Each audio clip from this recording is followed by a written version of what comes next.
أظل طول العمر بابك أقرع، يا خير من ذا يستجيب ويسمع، أنت الذي يقضي الحوائج كلها. صباح الخير. دلوقتي هاخدكم معايا يوم كامل في الكلية. أنا بدرس في جامعة ميريت عموما، بس يا رب أعرف وأصور كل حاجة، يعني عشان عندنا مشكلة في إن احنا نصور في الجامعة.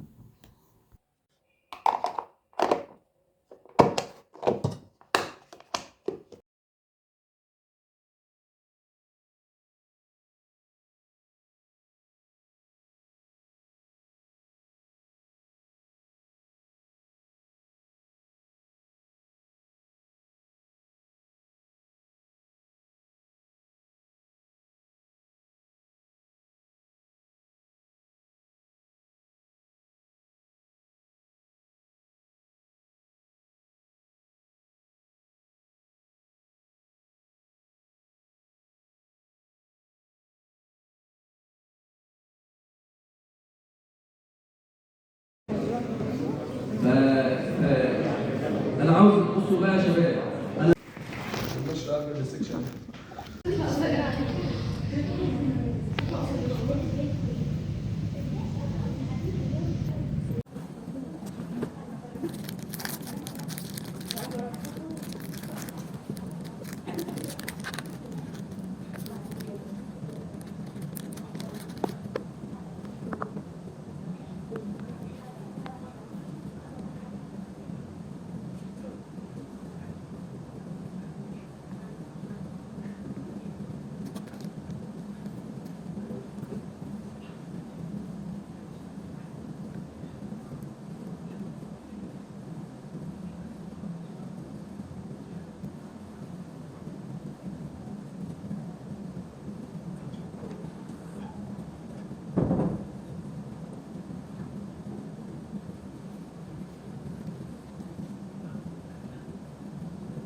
تطير.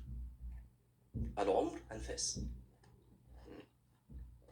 ابن الجوزي بيقول في موطن آخر: وكل نفس خزانة، فاحذر أن يذهب نفس بغير شيء فترى في القيامة خزانة فارغة فتندم.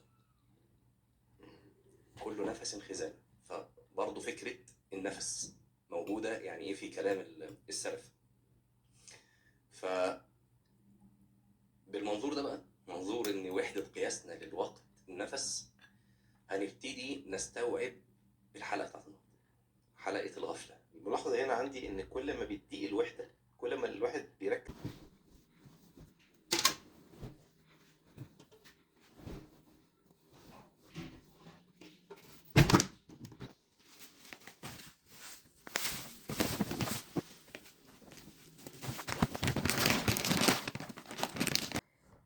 حاليا انا فاصلة لان انا كان يوم طويل جدا.